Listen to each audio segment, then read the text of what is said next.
जी sir, यहाँ पर अगर आप ध्यान देंगे बेसिकली एलएलजी फॉल्ट की अगर आप बात करेंगे तो आई ए नॉट आई ए वन और आई ए टू होता है आपके पास 1/3, 1 1 1 1 alpha alpha square 1 alpha square alpha, I A बराबर 0 है और आई बी और आई सी। तो आई ए नॉट आपके पास आ जाएगा आई बी और प्लस आई सी और बाई 3, और आई ए वन आ जाएगा आपके पास बेसिकली 1/3 टाइम्स अल्फा आई बी और प्लस अल्फा मतलब कि स्क्वायर आई सी, और आई ए टू आ जाएगा आपके पास 1/3 टाइम्स अल्फा स्क्वायर आई बी प्लस अल्फा आई सी। तो हम जानते हैं कि वी वी और बराबर वी सी बराबर होता है हमारे पास आई एफ इंटू आता है तो जेड एफ, और आई एफ बराबर आता है आई बी और प्लस आता है आई सी। ठीक है, तो आई ए नॉट बराबर है आई एफ बाई 3, तो आई एफ बराबर है हमारे पास 3 टाइम्स आई नॉट। और हम लोग ये भी जानते हैं कि V A not V A one और वी ए टू बराबर है हमारे पास तो 1/3, 1 1 1 1 अल्फा अल्फा मतलब कि स्क्वायर और 1 अल्फा मतलब कि स्क्वायर और अल्फा, और वी ए वी बी और वी बी के बराबर है, राइट।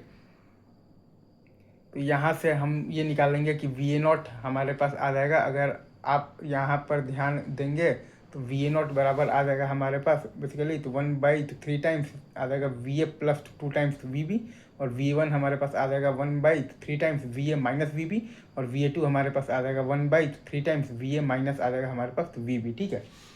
तो वी ए वन बराबर है हमारे पास वी ए टू के, और वी ए नॉट माइनस अगर आप देखिएगा तो वी ए वन बराबर है हमारे पास वी बी के, बराबर है हमारे पास आई एफ इंटू है हमारे पास जेड एफ के, और वो बराबर है हमारे पास 3 आई ए नॉट इंटू बराबर है तो जेड एफ के, और वो बराबर है हमारे पास आई ए नॉट इंटू है हमारे पास 3 टाइम्स जेड एफ के। तो आई ए वन आप लिख लीजिए E A by Z one plus Z two, और पैरेलल में है Z not plus 3 Z N plus 3 times है हमारे पास जेड एफ। तो आई ए वन हमारे पास पर यूनिट में आ जाएगा 1 एंगल 0 डिग्री बाई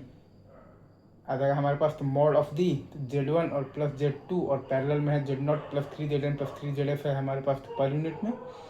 और एस हमारे पास तो पर यूनिट आ जाएगा आई ए वन, तो पर यूनिट बराबर आ जाएगा 1 एंगल 0 डिग्री बाई मतलब mod of the Z one plus Z two parallel Z not plus 3 Z N plus 3 Z F है हम हमारे पास पर यूनिट में, और आई ए नॉट आ जाएगा minus Z two times I A one by Z two plus Z not plus 3 मतलब Z N, और प्लस आ जाएगा हमारे पास 3 टाइम्स जेड एफ, और आई एफ बराबर होता है हमारे पास मतलब basically 3 times I A not, और एस सी एम वी हमारे पास आ जाएगा आई ए वन पर यूनिट